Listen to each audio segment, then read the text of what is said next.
ሰላም ሰላም ጤና ይስጥልን ውድ የጋት ሚዲያ ቤተሰቦች እንደያላችሁበት ሀገር ሰዓት አቆጣጠር እንደምን አላችሁ እንደምን ቆያችሁ ኢትዮጵያ ውስጥ ናችሁ ይህን ፕሮግራም ለምትከታተሉ ውድ የጋት ሚዲያ ቤተሰቦች እንደምን አመሻችሁ ማለት ፈልጋለሁ እነሆ ዛሬ ለተማክሰኞ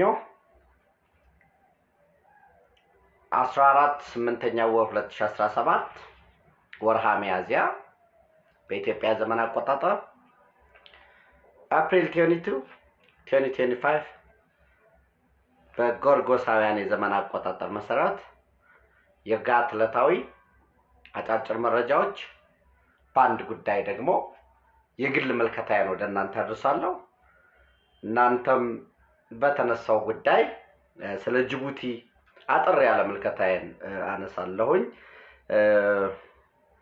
ያው እንደምታውቁት ኢትዮጵያውያን ጅቡቲ ውስጥ በህጋዊ ባልሆነ መንገድ ይኖራሉ የመጀመሪያው ነገር ማንኛውም ኢትዮጵያዊ በህጋዊ መንገድ መኖር መቻል አለበት በየትኛውም ሀገር በሄደበት ህግን ስርዓትን ተከትሎ ንብረት ማፍራት አለበት ይሄ ምንም ለድርድር የሚቀርብም አይደለም ነገር ግን በተለየ ጀስት ጎረቤቶቻችን በመሆናቸው ተመሳሳይ ቋንቋ ሃይማኖት ባህል ታሪክም ስለምንጋራ አንደኛው የጎረቤቶቻችን ለምሳሌ የሶማሊያ ወገኖቻችን ከሶማሊያ በመቀጠል ትልቁ የሶማሌ ጎሳ ኢትዮጵያ ውስጥ ስለሚኖር ይመጣሉ ኢቭን ከዛ ከመንቀሳቀስ ባለፈ ይሄ ፓስቶሪያሊስት በመሆናቸው ከዛም የተሻገረ ገጽታ አለው መልክ አለው ምርጫ እስከመምረጥ ድረስ ከዚህ ያለው ጎሳ እዛ ሄዶ ምርጫ ይመርጣል የዛኛው ጎሳ እኛ ጋር አንዳንዴ እየመጣ የሚመርጥበት ሁኔታም አለ ሰው ቁጥሩ ከፍ ያለ ፑንትላንድ ጋርዌ ይኖር ነበር ቁጥራቸው ከፍ ያሉ ኢትዮጵያውያን በጣም ዝቅተኛ በሚባል የሸቀጣ ሸቀጥ ሱቆች ከፍተው የጫማ ማሳመር የሚሰሩ ከዛም ባለፈ ኢቭን የጉልበት ስራ የሚሸከሙ ወደ ጅቡቲ ስትሄዱ ደግሞ የጎሚስታ የጋራጅ ስራ የሚሰሩ በተወሰነ መልኩም የሬስቶራንት ካፌ ያላቸው ኢቭን አንዳንዶቹ የሻወር አገልግሎት የሚሰጡ ምኝታ የተወሰነ ሆቴል በዛ ውስጥ የሚካተት ሰርቪስ ውስጥ የሚካተት ሬስቶራንት ጨምሮ ቁጥራቸው ከፍ ያላለ ፑንትላንድ አለ ሶማሊላንድ ሃርጌሳ ብትሄዱ ታገኛላችሁ እነዚህ ሞባይል ሪፔሮችን ጨምሮ የሞባይል ጥገና ጨምሮ ሶማሊያ ስትሄዱ ዋናውም ታገኛላችሁ ጁባላንድ ብትሄዱ ኬንያም ቁጥሩ ያን ያህል በስደትም የሚኖራል ወደ ኡጋንዳ ብትሄዱ አሁን እንደውም ኡጋንዳ በጣም ብዙ ኢትዮጵያውያን እየሄዱ ነው ያሉት እና ጅቡቲ የኢትዮጵያ የባህር በር ጥያቄ ማንሳቷን ተከትሎ በጉዳዩ ካልተደሰቱ ጉዳዩን ለማጨናገፍም ረጅም ርቀት ከተጓዙ ሀገሮች መካከል የጅቡቲ መንግስት ቀዳሚ ተጠቃሽ ነው ምናልባት ሐሰን ሼክ መሐመድ ያው አንዴ ጅቡቲ አንዴ አስመራ አንዴ ካይሮ ኳታር ኬንያ ኡጋንዳን ሁሉ ሲመላለስ ጅቡቲዎች በቀጥታ በዛ ውስጥ ባይሳተፉ የመጀመሪያ ኢትዮጵያና ሶማሌላንድ ኤምኦዩ መፈራረማቸውን ተከትሎ የሶማሌላንድ ፖለቲከኞችን ፓስፖርት መንጠቅ ማምከን የጀመሩ ጅቡቲዎች ናቸው። እንደምታውቁት ሶማሌላንድ ሀገር ለመሆን ጥረት እያደረገ ያለ ሀገር ነው። በጣም ስትራቴጂክ ኢምፖርታንሱ የቀይ ባህርን እና የህንድ ውቅያኖስን የሚያካትት ስትራቴጂክ የሆነ ባብኤል መንደብ ላይ ከሃውቲ ሚኒሻዎች ኢቭን ወደፊት ከኢራን ጋር ለሚኖረው ኢኮኖሚያዊ ትስስርን በሉት ጦርነት የሚምጣ ለዛ ወሳኝ የሆነው በዋናነት በቀዝቃዛው የዓለም ጦርነት ወቅት ራሽያ ይተጠቀምበት የነበረው የበርበራ በአሁኑ ሰዓት ደግሞ እጅግ ከፍተኛ የሆነ በዩናይትድ አረብ ኤሚሬት በኩል እጅግ ከፍተኛ የሆነ ኢንቨስትመንት እየተካሄደበት ያለው የበርበራ ፖርት አለ። አሁን ከ4-5 ቀን በፊት ፓኪስታን ከኢስት አፍሪካ ኮሚኒቲ ጋር ከምስራቅ አፍሪካ ማህበረሰብ ሀገራት ጋር ጠንካራ ንግድ ለመፍጠር የጠንካራ የንግድ ግንኙነት ለማከናወን በሚል የፓኪስታን ጅቡቲ አግሪመንት ተፈርሟል። ያ አግሪመንት ያ ሸቀጥ ማንሳት ወደ ኡጋንዳም ወሰድከው ወደ ኬንያም ቢሄድ የንግድ ልውውጡ ወደ ደቡብ ሱዳንም ቢሆን ኢትዮጵያ አስፋራስ ጅቡቲ ወደብን እስካልተጠቀመችና የጅቡቲ ወደብን ከመጠቀም አልፋ በዛ ፍሬምወርክ ውስጥ በዛ አግሪመንት ውስጥ ኢትዮጵያ ገብታ ተፈራራሚ ሆና የተሳለጠ የመንገድ ትራንስፖርት ካልተዘረጋ ውጤታማ ሊሆን አይችልም።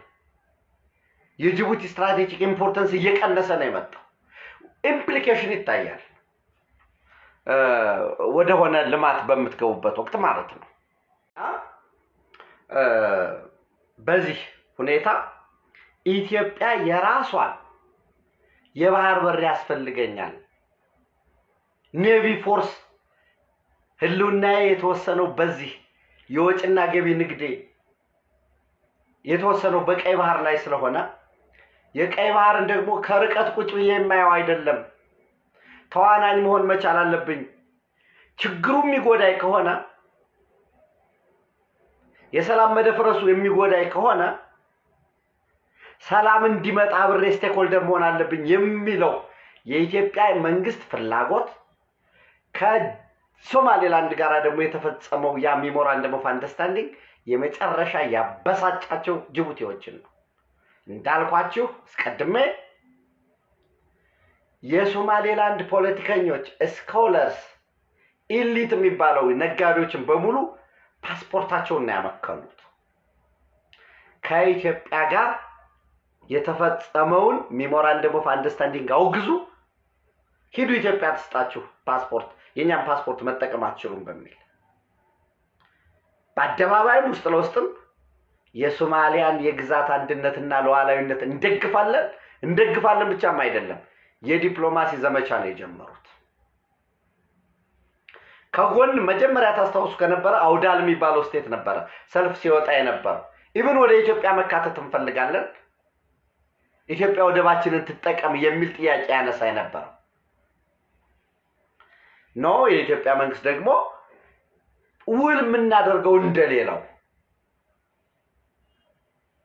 ልክ ዩናይትድ አረብ ኤሚሬት በርበራ ወደብን እያለማች እንደሆነ በዲፒ ወርልድ በኩል ቢዝነስ አግሪመንት ፈርማለሁኝ ዩቲላይዜሽን አግሪመንት ያው በኋላ ሙሴ ቢሂ እኛ ይሄንንም እውቅና ሲሰጡን ነው ምናምን ደግሞ ያው ፖለቲካል አረጉት። ከጅቡቲ በጎን ግፊት መጣ። ተቃዋሚዎችም ከውስጥ ደግሞ ጅቡቲ ስፖንሰር የምታረጋቸው ሶማሊያ ስፖንሰር የሚያረጋው ያው ሁሉ ሲመጣ ነው ወደብ ግራንት ፖርት ግራንት የምናደርገው ኔቨል ቤዝ ግራንት የምናደርገው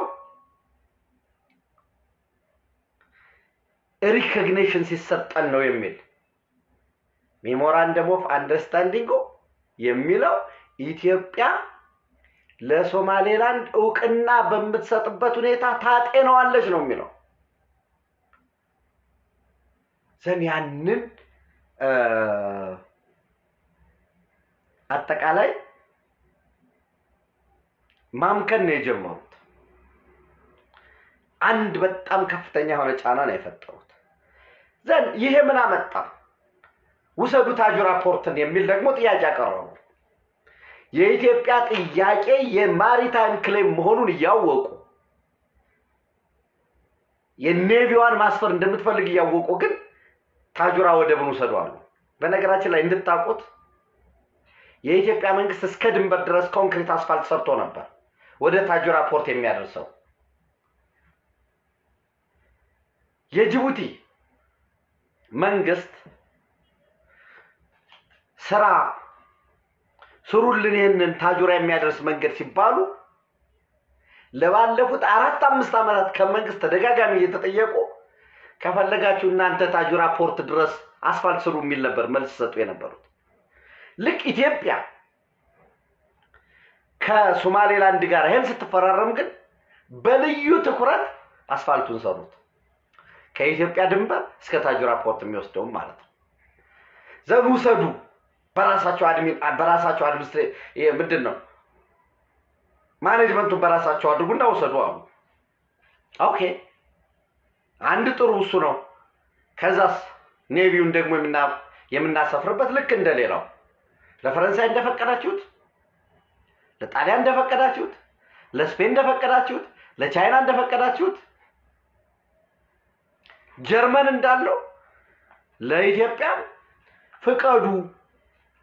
የሚከፍሏችሁ ይታወቃል። ከ8 አገር የምታገኙት የኔቪ አከራይታቸው የምታገኙት $200 ሚሊዮን አይሞላም። እኛም እንደሌላው ሀገር በምናሰፍረው ጦር ላይ የምናሰፍረው ጦር በሚኖረው ኦፕሬሽን ላይ መነጋገር እንችላለን። ኖ እሱን አንሰጥም። ታዲያ የታጁራን ፖርት ሰዱት ማለት የኢትዮጵያን ጥያቄ ኢሬሌቫንት የማድረግ ጉዳይ ማለት ነው። ያንን አደረው። ከዛ ባለፈ እንግዲህ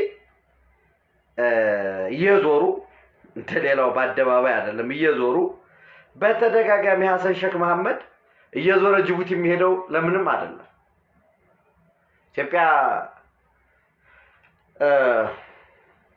ከአትሚስ ተልኮ አትሚስን ከተካው ከአውሶም ተልኮ የአፍሪካን ዩኒየን ሰፖርት ኤንድ ስታቢላይዜሽን ሚሽን ኢን ሶማሊያ ከዛ ተልኮ ውጭ ራሱ እንድትሆን ከኢትዮጵያ ጋር የኃይል አግሪመንት አለው ጅቡቲ። ግን የሶላር ፓወር አግሪመንት ፈጸምን ብሎ አሁን የግብጽ ካምፓኒ የሶላር ፋርም እየሰራ ነው። ምንድነው የፀሐይ ኃይል ማመንጫ እየሰራ ነው። በተመሳሳይ ፖርት አካባቢ ያለን ንፋስ ተጠቅመን የንፋስ ኃይል ማመንጫ ዊንድ ፋርም እንሰራለን ያሉ ወልጥሩ። እኛ ጅቡቲ ከየትኛውም ሀገር ጋራ የመስራት እንደጌትነት እኛ ስላችሁ እኔ ፕላስ እናንተ የጋት ሚዲያ ቤተሰቦች ማለት ነው ምንም ችግር የለውም። ጅቡቲ ከየትኛውም ሀገር ጋር ነፃ ሆኖ መስራት ይችላል መብቱ። ግን የጅቡቲ የቀጥታ የሚሆን የተዘዋዋሪ ህልውናው የተወሰነው በኢትዮጵያ ላይ ነው። ኢትዮጵያ ዛሬ የራሴ ማሪታይም ክሌም አለኝ ሎስት ማሪታይም ቴሪቶሪ ማለት ነው፣ ሌላ አይደለም። በግፍ የተወሰደ የቀይ ባህር ተፈጥሯዊ ድንበሬን አስመልሳለሁ። ሁሉም አማራጮች ጠረጴዛ ላይ አሉ። ምንም በጦርነት የሚያስገባ ነገር የለንም። ዓለም ይሄን አድርጎታል። ጆርዳንና ሳውዲ አረቢያ በላንድ ሶፕ መሬት ተቃየረው የሬድ ሲ አካል እንድትሆን ሆናለች ጆርዳን። ሌሎች ሀገራት ላይ ይሄን ማድረግ አለብን የሚለው ሲነሳ የጅቡቲ ኦቨርኦል አገራት በሚኖራቸው ግንኙነት ዛሬን አይደለም የሚያዩት። ዛሬ 30 ዓመት የዛሬ 50 ዓመት ምን ይሆናል? የጅቡቲ ኦቨርኦል ጂዲፒ ከ70 እስከ 80% ኢትዮጵያ ላይ ተንጠለጠለ ነው። በአመት $2 ቢሊዮን ከኢትዮጵያ ያገኛል። እንግዲህ ኢኮኖሚ ሲባል አስቡት የሚወጣ የሚገባው ሹፌር የጎሚስታ በሉት ውሃ ሽያጭ በሉት የትኛውም ሰርቪሱ በሙሉ ከፖርቱ ከጅቡቲ ፖርት ጋር የተያያዘ ነው። ጅቡቲ ይሉና በዛ ላይ ጅቡቲ እጅግ ከፍተኛ የሆነ ዕዳ ያለበት ሀገር ነው ከቻይና። ያንን ዕዳውን ሊከፍልም የሚችለው ከኢትዮጵያ ጋር ስትራቴጂካሊ አብሮ ሲሰራ ወይ ኢትዮጵያ ብትባል ሀገር ላንድ ሎክድ ሆና ስትቀጥል ነው። ግን እኮ የኢትዮጵያ የባህር በር ማግኘት ሌት ጀኒውን ሆና አሁን አሰብ ቢኖራት ኢትዮጵያ አሰብ ቢመለስ አሰብ ብቻ እኮ የኢትዮጵያን ጉዳይ ሊያስተናግድ አይችልም። ሁለት አሰብ የኔቪ ምንድነው ባህር ኃይላችን በዛ ሊሆን ይችላል። ባህር ኃይላችን ብቻም ሳይሆን ሜሪን ኤር ፎርስ ይኖርናል። የባህር ኃይሉ በራሱ ሲደራጅ አየር ኃይል ይኖረዋል። የቅኝትም የሪኮነሳንስ ምንድነው ይሄ የቅኝት የሚሰራ ፕላስ ጥቃት የሚፈጽም ኤር ፎርስ ይኖረዋል። ሜሪታይም ኤር ፎርስ ማለት ማሪን ኤር ፎርስ መሪን ኮማንዶ ይኖረዋል። ስትራቴጂክ ኢምፖርታንስ ለሰሜን ምናልባት ለወሎ ለተወሰነ ለአፋር ሙሉ ለሙሉ ኢኮኖሚካሊ ብናስበው ማለት ነው። ጅቡቲ ደግሞ ለምስራቁ የሀገራችን ክፍል በጣም አዋጭ ነው። ለደቡቡ ደግሞ ከሶማሊያ ወደቦችም ከኬንያም ልጠቀም ይችላል። ለሰሜኑ የሀገራችን ክፍል እኮ በተለይ ይህንን መተማ ይዘን እኮ ፖርት ሱዳን ልጠቀም ይችላል። ኢኮኖሚያችን በግዙፍ ባደገ ቁጥር የኢትዮጵያ ኢኮኖሚ ደግሞ ተስፋ ያለው ነው። ፈተናዎች አሉም ወይ? ደፍነትሊ ፈተናዎች አሉት። አንዳንዱ ተለላችሁ ከውስጥ የሚፈጥረው ነው። ተለላችሁን ደግሞ የሚቀፈቅፈው ኢንኤፊሽንት የሆነ የገቨርንመንት አፓራተሱ ነው። ደካማው ምኑ መንግስት መዋቅር ውስጥ ነው ተቆራርጦ ስራውን አይሰራም። የቴት ፎርታቲ የካክልኝ ለካክል አይነት እሱ የተጠራቀመበት ነው። በጣም ኢኮኖሚያችን በፍጥነት በየአመቱ ያለውን የሚመረተውን ወጣት መሸከም መቻል አለበት። በየሰፈሩ 5ም 6ም እየሆነ እየቆመ ስራ የሚያደናቅፈው ብዙ ነው። ፖለቲካችን ይሄ የብሶት ፖለቲካ አለ። የወደፊቱን 100 አመት እንዴት መልካም ማድረግ እንችላለን ብሎ ሳይሆን የሚጨነቀው የዛሬ 100 አመት እንዲሆኗል እያለ ታሪክ ጠቃሚ ነው፣ አስፈላጊ ነው። ስር ማለት ነው የአንድ ባህር ዛፍ ወይ የአንድ ዛፍ ስር ነው። ታሪክን ማወቅ ያስፈልጋል። ነገር ግን ለወደፊቱ መስፈንጠሪያ የሚሆን የሚጠቅም ካለ መጥፎም ካለ እንዳይደገም ተምሮ አስተምሮ ወደፊት እንደመሄድ ትናንት ላይ የተቸከለ ነው። አንዱ አጼዎችን መልሳለሁ ይላል፣ አንዱ አጼዎቹ በደል አለብኝ ይላል። whatever ግን የኢትዮጵያ ኢኮኖሚ ተስፋ ያለው ነው።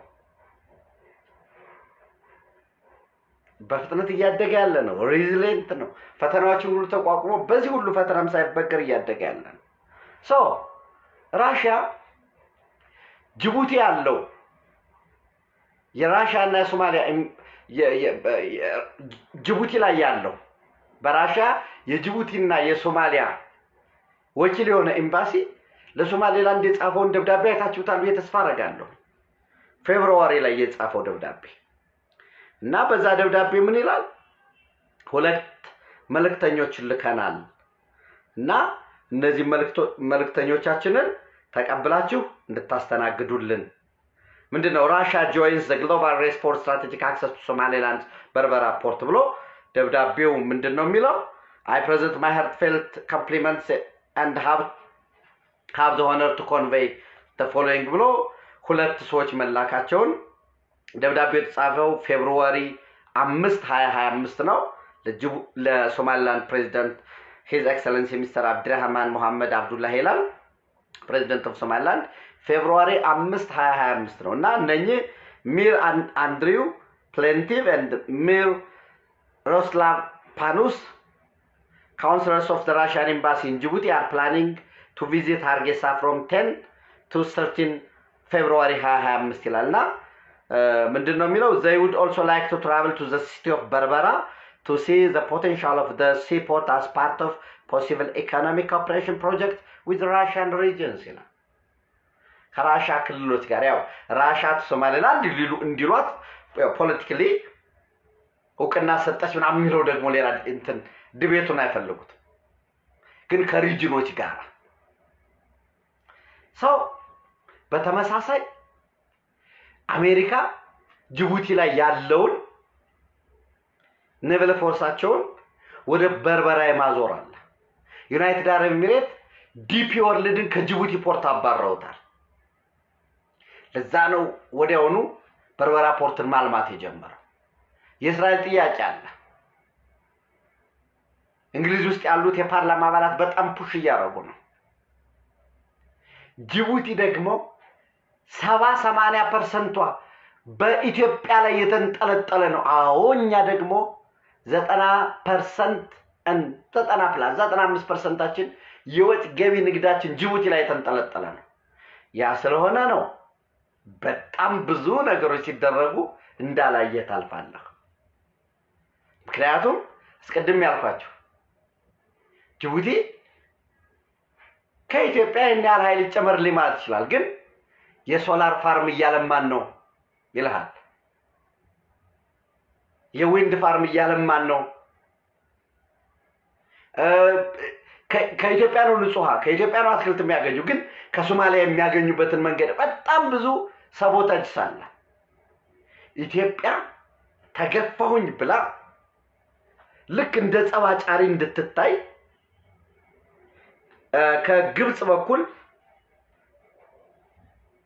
በቀጥታ ማውንጂ በተዘዋዋሪ ከኤርትራም ጋር እየሰሩ የመጫን ፍላጎት አለና ይሄ ብሎ ሄዶ እንግዲህ በህገወጥ መንገድ የሚኖሩ ዜጎቻችን ከአፕሪል 3 2025 እስከ ሜይ 2025 ባለው ጊዜ ውስጥ በፈቃደኝነት ወደ ሀገራቸው እንዲወጡ ፈቃደኛ ያልሆኑትን ግን በፖሊስ ተይዘው የነማይተገብሩ ደግሞ በፖሊስ ኃይል ወደ መጡበት ሀገር እንዲመለሱ የሚደረግ መሆኑን እናሳውቃለን ብሎ የጅቡቲ መንግስት ለጠፈ ዘኔ የኢትዮጵያ መንግስት ደግሞ በኤምባሲው በኩል የፍርድ ቤት ኬዝ ያለባቸው አሉ አንድ ትምርት ላይ ያሉ በትምርት ላይ ያሉ አሉ ስራ ሰርተው ክፍያ ጠይቀው ክፍያቸው የተያዘባቸው በሂደት ላይ ያለ ቢዝነስ ያላቸው ሰዎች አሉ ይሄን ቢዝነስ መሸጥ አለባቸው እነዚህ ሁሉ ሲጠናቀቁ ትምርቱም ለምሳሌ 3 ወር ቢራዘም አሁን ሚያዚያ ነው ሚያዚያ ግንቦት ሰኔ ልክ ሰኔ ላይ ትምርት ይዘጋል ትምርት ክሊራንስ ማውጣት ያስፈልጋል ጀስት እንግዲህ ለዚሁ ፍቃድ ይሰጥ ሲባል ምንድነው የሰጡት ምላሽ በልዩ ሁኔታ የምናየው ሀገር የለም በነገራችን ላይ በጣም 70-80% እንዲ 70-80% ሶማሌዎች አሉ በጣም ማጆሪቲው ግን በጉልበት ስራም አስቀድሜ እንዳልኳችሁ በአገልግሎት መስጫ ትንንሽ ሻይ ቤቶች መጠጥ ቤቶች ጎሚስታ ጉልበት ሱቅ እነዚህ ያላቸው በጣም 70-80% የሚባሉት 90% ወሩት እዛም የሚኖረው ኢትዮጵያዊው ነው እና እንግዲህ ኤምባሲው ከጅቡቲ ሀገር ውስጥ ጉዳይ ሚኒስትር ኃላፊዎች ጋር በነበረው ውይይት በጅቡቲ የሚኖሩና ህጋዊ መኖሪያ ፍቃድ የሌላቸው ዜጎቻችን ብዛት ስላላቸው ትምርት በመከታተል ላይ ያሉ ዜጎቻችን ልጆቻቸው ትምርታቸውን እንዲያቋርጡ መደረግ ስላለበት የንግድ ድርጅት ያላቸው ዜጎቻችን እቃቸውን አጣርተው መሸጥ ስላለባቸው በተለያዩ ስራዎች ተቀጥረው ለሚሰሩ ዜጎቻችን ያልተከፈሉ ውዝፍ ክፍያዎች ካሉ እንዲከፈላቸው እንዲሁም በፍርድ ቤት ያላለቁ ጉዳይ ያላቸው ዜጎች ሁኔታን እና ሌሎች ተያያዥ ጉዳዮችን በማንሳት ኢትዮጵያን ወደ ሀገራቸው የመመለሻው ቀን ቢያንስ በ3 ወር እንዲራዘም ጥያቄ አቅርቦ ነበር። የጅቡቲ ወገን ከላይ በሚስዮኑ የተነሱ ጉዳዮችን አስመልክቶ ከሰጠው ምላሽም በአገሪቱ ውስጥ የሚኖሩ የውጭ ሀገር ዜጎች ከኤፕሪል 3 እስከ ሜይ 2025 ድረስ ለማስወጣት የተያዘው እቅድ የሚሻሻልበትና በልዩ ሁኔታ የሚታይ ሀገር እንደሌለ በግልጽ አስቀምጧል። በልዩ ሁኔታ የሚታይ ሀገር የለም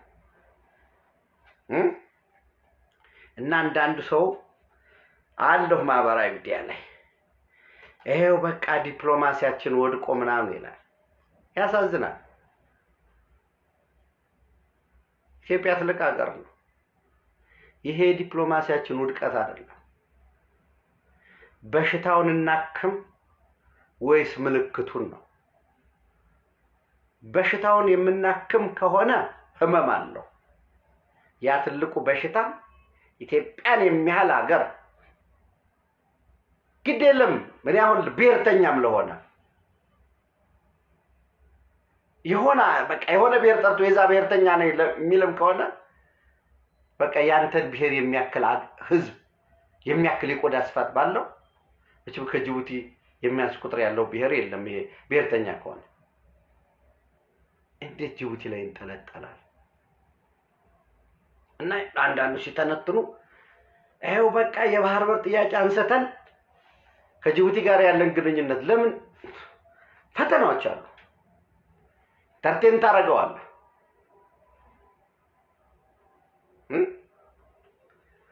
ለአፍሪካ ኮሚሽነር እኮ ለመሆን የውጭ ጉዳይ እኮ ሲዋሃድ አንደኛው ድምጽ ሰጣለ፣ ግን የኢትዮጵያን የባህር በር ጥያቄ ዲተር ማድረግ መቋቋም አለበት የሚል ነበር እኮ ሲከሰከስ ነበር። እና አንዳንዶቹ ምንም ጥርጥር የለውም የአፍሪካ ህብረት ኢትዮጵያ ውስጥ መሆኑ ኢትዮጵያ በዓለም የፖለቲካ መድረክ ውስጥ ልዩ ቦታ እንዲኖራት አድርጓል። ምንም ጥርጥር የለውም። የትኛውም ሀገር አፍሪካ ውስጥ ፍላጎት አለ ኢንተረስት አለኛ የሚል ሀገር አዲስ አበባ ውስጥ ኤምባሲ መክፈት መቻል አለበት። ነገር ግን የራሱ ደግሞ የሆነ እንደዚህ አፍሪካ ህብረት መስራቹና መቀመጫ ሆና ምናምን ሰው የለም በልዩ ሁኔታ የሚታይ ሀገር የለም አሉ። 80% የሰጠውና መበርታት አለብን፣ መጠንከር መቻል አለብን። ስንበረታ ስንጠነክር የባህር በር ጥያቄ ህልውና ጥያቄ ነው። እንዴት 1 ሚሊዮን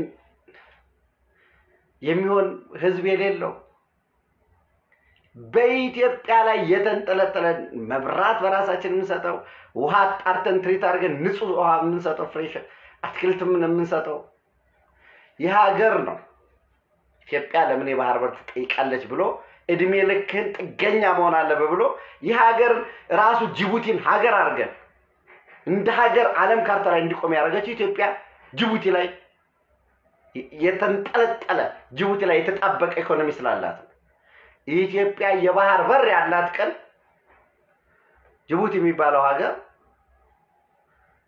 ምናልባት እናያለን። ሰማተርፍታይ ይሄ ነው። ሌላው እንግዲህ ምናልባት በዛሬው ዕለት አልጀዚራ ይዞት የወጣው ጽሑፍ አለ፣ አይታችሁታል ብዬ ተስፋ አድርጋለሁ።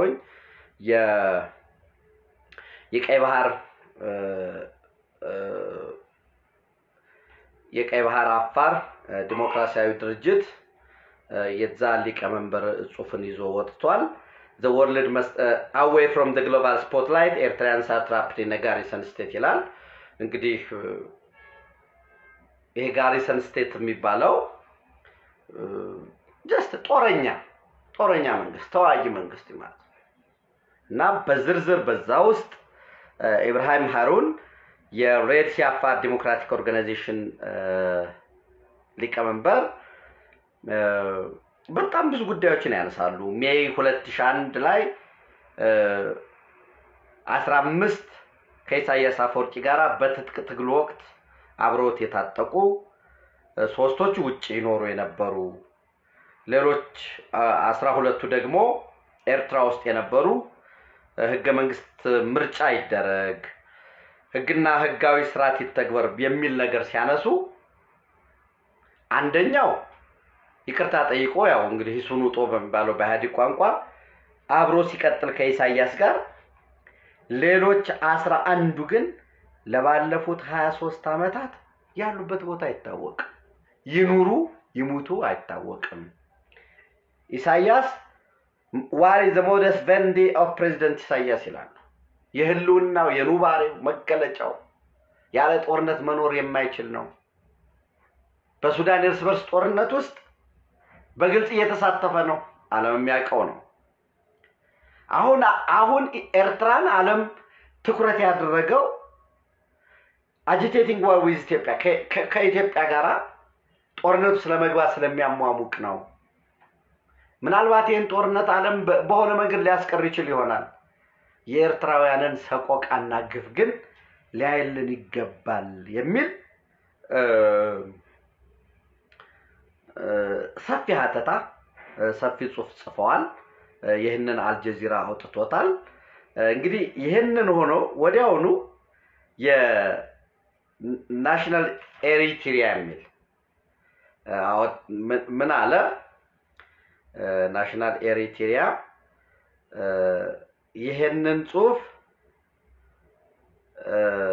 ያወጣው የአፋር የቀይ ባህር አፋር ዲሞክራሲያዊ ድርጅት ምንድነው የሚለው 8 ሰው ነው ምናምን ያለው ድርጅት ነው እና አብይ አህመድ ነው ጽፎ የሰጣቸው የሚል ጽሁፍ አውጥቷል እኔ አጋጣሚ ሆኖ እኔ የአልጀዚራን ጽሁፍ አንስቼ ፎቶ አንስቼ አስምሬ ነው የለጠፍኩት እኔ ፌስቡክ ላይ አንብቡት ብዬ ማለት ነው ያንን ፎቶ ነው የወሰዱትና ምናልባት ካዳመጡ ለዛም ቢያንስ አንስቼ ላሰመርኩበት ክሬዲት መስጠት መቻል አለባቸው ኤኒዌይስ ይህንን ማየት አለብን ሌላው ማርክ ሮቢዮ ወደ ኢትዮጵያ እና ኬንያ ጉብኝት ፕሮግራም ነበራቸው ዛሬ ሳሙኤል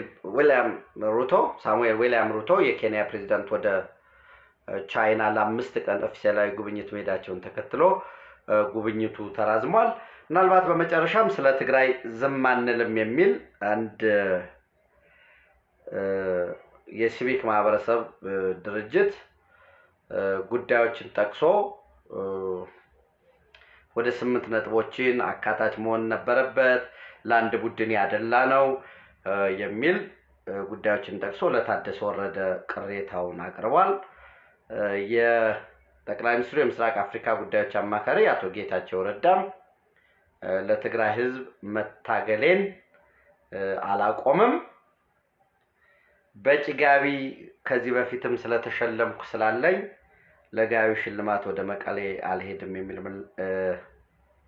የሚል አስተያየት ሰጥተዋል መቀሌ በተዘጋጀው የምስጋናና የሽኝት ፕሮግራም ለመሳተፍ ይሄዳሉ ወይ ተብሎ ለቀረበላቸው ጥያቄ ኤኒዌይስ ሌሎች ተጨማሪ ጉዳዮች ነበሩን ለዛሬው ይሄ በቀናል ተጨማሪ ሌሎች ዝርዝር ማብራሪያ የሚያስፈልጋቸውን ጉዳዮች ይዘን ነገ በጋቱሎ እንዲሁም ምሽት በጋትለታ በሰዓት እንገናኛለን እግዚአብሔር ፈጣሪ ኢትዮጵያን ይባርክ Thank you. አመሰግናለሁ